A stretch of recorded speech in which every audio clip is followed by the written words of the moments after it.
Riot season is almost upon us.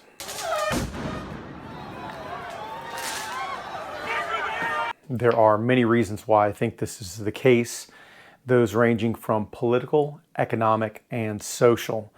Understand that every time there's an election, various factions come out and engage in protests.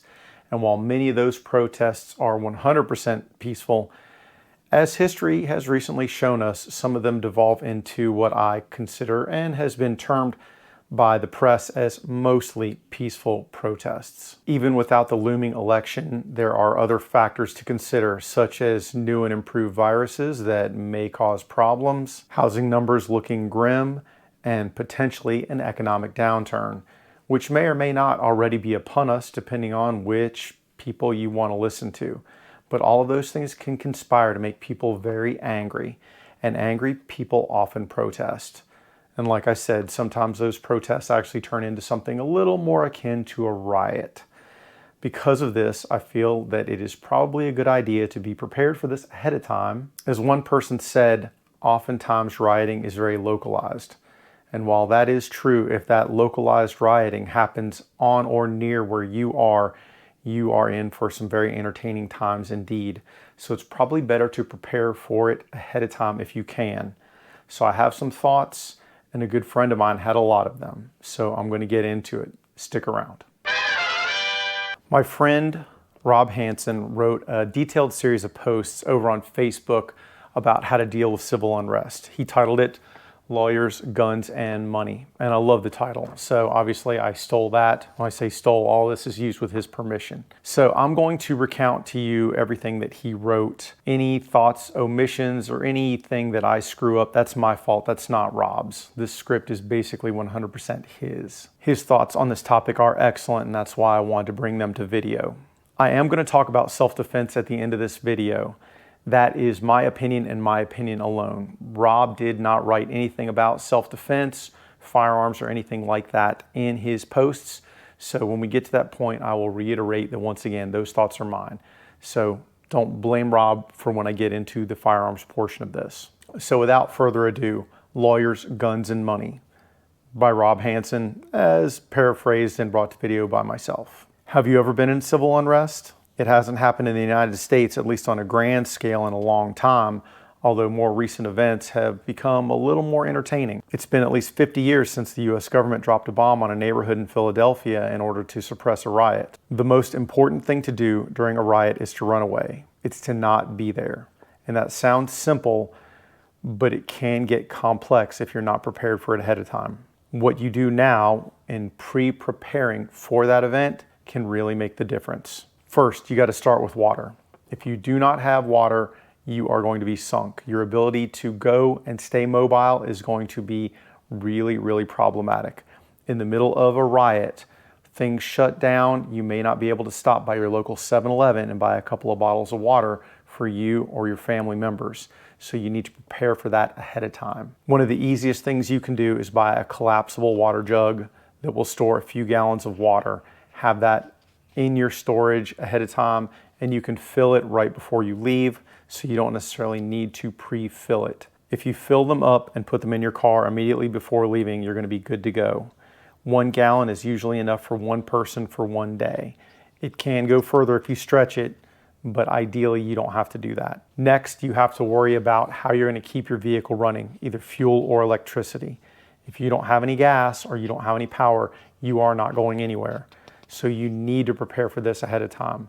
The easiest thing if you have a gasoline vehicle is get some 2.5 or 5 gallon containers and fill them ahead of time. The problem with fuel is it does not last forever. You can extend the life of that fuel by adding a stabilizer to it, but understand that unstabilized fuel starts to go bad in a matter of months. Stabilized fuel can last for upwards of a year and perhaps longer, but once again, you're starting to stretch it. The best bet if you're using gasoline is to rotate that in and out of your vehicles. So just every now and again, when it's time to go fill up your vehicle, pour the gasoline that you have stored into the vehicle and then go fill up your car and that gasoline container. Do not use anything but gasoline containers to store your fuel. Anything that's supposed to be holding water should be reserved for water.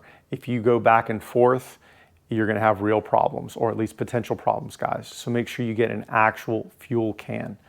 For those of you with EVs, make sure that thing is topped off. Depending on the direction you have to leave in, you might have a real hard time getting that one recharged. And this is my opinion. Rob did not weigh in on this at all, but from my perspective right now, as I'm saying this in 2023, if you need a vehicle to get you someplace in a hurry and you need to be able to continue to move, my personal opinion is that a gasoline vehicle is probably superior to an electric vehicle for emergency purposes, at least right now, based on the infrastructure that I currently see in the United States. Next on the list is medicine. If you need medicine and you don't have it, you're not going anywhere. That's going to be a real problem. You want at least a week-long supply of any prescription meds that you require, and perhaps more if you can get it. Make sure you have the original bottles or you have photographs of the prescriptions. It is imperative. I realize that most of the time it's not a problem, but you don't want to have to explain to somebody why you have those drugs, do you have a prescription, anything like that. Better to just have something that states that it's your medicine for you. And sometimes that's the original bottle, maybe a photocopy of the prescription or something along those lines. Fourth, you need the ability to communicate. And yes, I know you have a cell phone, but that cell phone without juice is an expensive paperweight until you can get signal and juice again. So obviously you can charge it with your car if your car is functional, but I think it's really beneficial to have an external battery. Something that can serve dual purpose is one of those jump boxes that has USB outputs. So you can not only jump a car if the battery's dead, but you can also charge phones or other devices. It's worth way more than the amount of money you're going to pay for it. One of my favorites costs about $100, and I'm at the point now to where I'm probably going to buy some for my workplace because they work so well. The one that I've been carrying around in my car, I've jumped numerous vehicles with that, and at this point it's probably a good 2 or 3 years old. It just keeps working. I charge it every few months, and it is a peace of mind that is worth way more than the $100 you're going to spend on it. So if you have those 4 things, you are ready to flee. Like, you can get out of Dodge, you can get someplace else. Your existence may not be the most comfortable, but you can get someplace hopefully safely and not have any issues. There are, however, some other concerns that you may want to think of. First, clothing. You can wear a pair of jeans for a week, but I submit that you probably cannot wear a pair of underwear for that same amount of time, or at least you don't want to. So I would probably have, along with me, some socks, some underwear, probably some wet wipes, something for hygiene if you can, but I really wouldn't skimp on some spare underwear and socks. With hygiene, you need some of it. I don't think you need an entire kit with every single lotion and item that you need or use on a daily basis. But like I said, those aforementioned wet wipes, those go a long way. If you have hair, unlike me, you may want a comb or something to make yourself look mildly presentable. The last thing you want to do as you're traveling is to look completely homeless. You don't want to stand out. And so some of that is reasonable grooming so that you can just blend in and keep moving. There's also a morale issue when it comes to that. You want to stay reasonable to yourself, to anybody that you're traveling with. So some level of hygiene is certainly important. Lastly, and after the recent pandemic, this one shouldn't be a big shock either, but you probably want to include some toilet paper. Sitting in the back of my car right now, in my bag of all the things, is at least one roll of toilet paper that is full and ready to go in a Ziploc bag to keep it from getting shredded by the other things in that bag. So toilet paper, don't leave home without it. So if you've got those things, you're now a leg up. You had the original stuff that gets you there. You have some other stuff to make your life more comfortable. We have to add in a few more things if you want to do really well here. First, you're going to want money. Credit cards and debit cards don't count. Depending on the situation that you find yourself going through, networks can be down, cellular networks can be down, phone lines can be down, and credit cards without those things do not work. So cash, and I'm not talking $100 bills, you want small bills. If you go into some place that says cash only or they cannot accept your credit card, they're probably not necessarily going to be in the mood to make change for whatever you need. So small bills, and a lot of them. Probably a good idea to have a spare $1,000 in various denominations. That'll get you a long way, including getting your gas tank refilled, any necessities that you need along the way if they're available. You can obviously use it for any other things. Guys, cash is king. You probably also want to include some food. 3 days of non-perishable food thrown into your vehicle before you depart will go a long way. After the first day or two of being completely hungry, people start to get desperate, and you don't want to be desperate. So try and take care of yourself when it comes to food as well. Lastly, when it comes to you, who you really are, make sure you have photocopies of your IDs, passports, driver's licenses, anything that you need like that. Having a spare copy of that, if anything happens, at least you have that available to you, because depending on how bad things get, you might have to prove who you are. These are good things to have, and it's really easy to do this. So here's the list from top to bottom, 1 through 10, and I read them out. Water, fuel, medicine, communications, clothes, hygiene, toilet paper, money, food, and identity documents. If you've got all those things covered, your ability to escape an area and go a long way is going to be there. And like I said, reasonably comfortably too. I mean, it's not going to be like you're staying in the Ritz-Carlton every night, but you're going to be a lot further along than somebody who didn't bring those things. So if you can set that up ahead of time, you have a lot of options. And when things get bad, options are really, really good. Once you've managed to flee, you have other issues ahead of you. And Rob covered that in his second post, where he kind of talked about what to do in the aftermath, his part 2. And in this case, it's a little more social and a little less physical preparedness, but it's still really darn important. First, wherever you end up, or any way station that you end up, you need to read the territory. Whatever the local politics are, now they're yours for the duration of your stay. And it doesn't matter how much you disagree with them, you got to keep your mouth shut. And now if it's MAGA territory, well, you're a MAGA kid. And if it's the opposite, then it's the opposite. Shut your mouth, get along with the natives, do what you got to do to survive, guys. I realize that people would like to take a principled stand and educate everybody, but at the end of the day, if you're fleeing, that's not your job anymore. Your job is to get to safety, and so let the locals be, let them do what they do. Next, you need to obey the law. You are an American, just like every other American, and if you don't obey the law, that can bring your giddy up to a real quick hiccup. Okay, running afoul of the local law enforcement, that's a bad problem.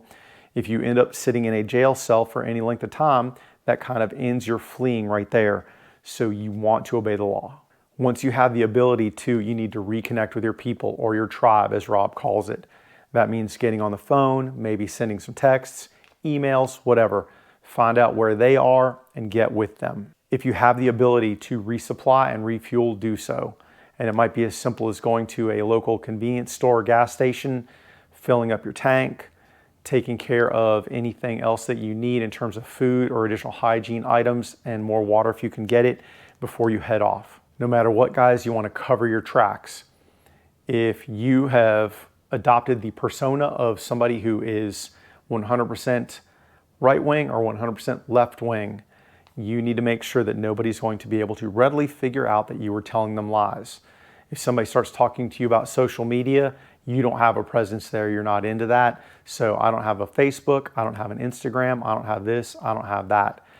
You may want to make sure that the name you give them, while lawful, is not the same name that you use on social media. That is particularly important. Don't make it easy for somebody to go back and fact check you in the real world, because that can cause problems downstream. No matter what, if you're holed up in a place that you may consider, quote, unfriendly territory, get to bed early and get out early. Once you've spent the time that you need to there, do not dawdle. The longer you stay there, if it's not a place for you, the worse the odds get that something bad's going to happen. So get out of there, reconnect with your tribe. And that concludes Rob's part of this presentation. I thought, by the way, brilliant, but I do want to cover with you something that's a little more near and dear to my heart, although it may surprise you about what I have to say about it, and that's self-defense. Now, like I said, the self-defense part, that's Jay's stuff. It's not Rob's stuff. But I would be remiss in not at least talking about it a little bit. Now, like I said, it may surprise you. But when it comes to self-defense, let's talk. First, I want you to have the means of self-defense with you. If you have the means, the ability, and the knowledge to have a firearm, then please do so. I need you to do this lawfully and properly to the best of your ability. That doesn't mean I want you to use it indiscriminately, but I want you to have it with you. Next, when it comes to self-defense, and this is a little bit of a departure, but I need you to have some level of physical ability to do other things besides just shoot a gun. And really what that comes down to is your ability to move long distances without being incredibly winded or getting injured and pick heavier things up. I'm not saying that you need to be a power lifter, marathoner, Muay Thai expert, and Brazilian Jiu-Jitsu kid, but I'll tell you, that guy has a lot of options. What I would suggest is, let's just say you're completely out of shape right now. You're overweight, out of shape, and have very little ability to move. Make it better.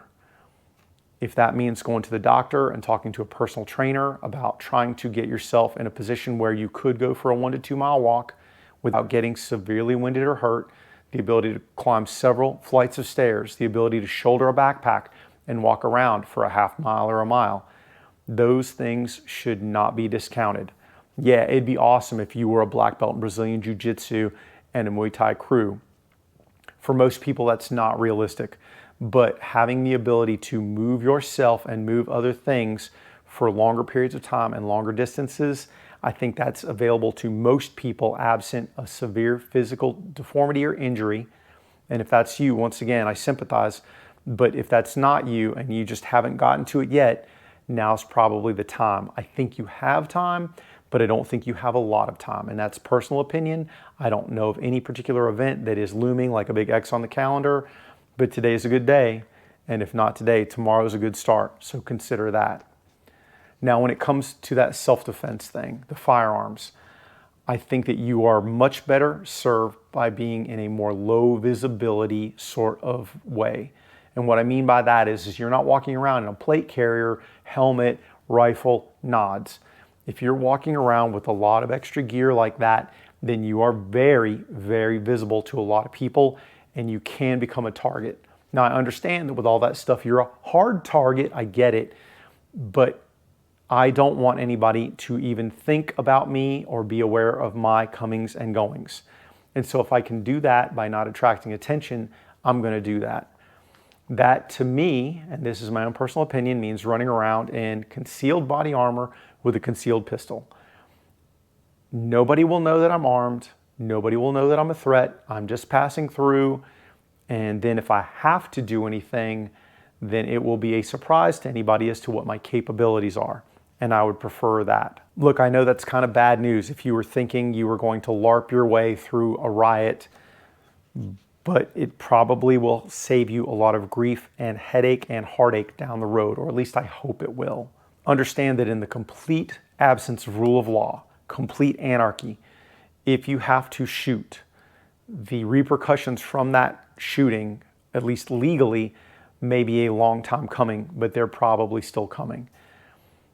Even if the power is completely out and there is no law enforcement available anywhere near where you are, if you have to discharge your firearm in self-defense while the power may be out, I guarantee you all the security cams are running. And if there's anything that recent events have taught me, it's that the US government will go after people long, long after any event has happened. So I really want you using that firearm as an absolute last resort. It would be better if you could use a lower means of force to break contact and get away, if you can. And trust me when I say that the whole goal of self-defense within the context of civil unrest or riot is to break contact. It is not to show up with overwhelming amounts of force and dominate the situation. If you are a lone actor or even only a few of you there and you're dealing with a tide of riotous individuals, you're not going to win. Your winning is getting away. Anything else is really kind of going to quagmire you in a situation that may continue to get worse. Understand that if you have to start discharging your firearm, yes, you may be engaging one individual, but you have no idea who else in that crowd may be armed and may have no compunction about getting involved, even if they have no direct knowledge of what is going on between you and whomever you had to deal with. The longer you stay there, the worse that gets. So I don't want to have any part of that whatsoever. and understand that if you're trying to use the minimum amount of force available to you to lawfully exit the situation, it's probably going to look a lot better if you have to later defend yourself in any sort of courtroom proceedings. Because sooner or later, guys, unless the United States government completely collapses, it is likely that you will find yourself there in the aftermath. Much better if you never have to go there, but if you do, let's try and make our presence there as small as possible. Think of it like Kyle Rittenhouse, and whether you think that what Kyle Rittenhouse did was lawful and amazing or really stupid, understand that you could very quickly end up with that level of attention on yourself if things conspire against you. And at the end of the day, at least from my perspective, not having to go through that ringer seems like a win. Having to go through it could certainly be costly in terms of time and money and life circumstances, which I won't even get into. There's a ton of information out there on that. And furthermore, when it comes to things like vehicular tactics and the employment of lawful lethal force, I'm not going to get into that. That is really the purview of a lot of other individuals, and there's a lot of information out there. If this is something that you are interested in, please seek out that information ahead of time, because a lot of times if you're dealing with it after, it's kind of too late. You have time now to prepare and research all these things, so please do. Anyway, that's my opinion when it comes to self-defense. I'll table that. Like I said, there's a ton more there. I really want to thank Rob Hansen for letting me use his post in video format. I reiterate, I say again, if there are any errors, omissions, or anything that I've screwed up in his texts or in his concepts, that's on me. It's not on Rob. Rob's an amazing dude, super intelligent, and I appreciate him giving me the leeway to use his material as part of this video. If you like this video, guys, please do give it a like. And if you are into such things as firearms content, knives, other basic preparedness things, and similar content that is along those same lines, I'd appreciate a subscription. And lastly, if you've watched this entire video and you hated it, you thought it was moronic, awful, then please blame me. Don't blame Rob. And heck, if you're still watching after all that, then I appreciate you. Ladies, gentlemen, thank you very much for your time. Take care, stay safe, and I'll talk to you soon.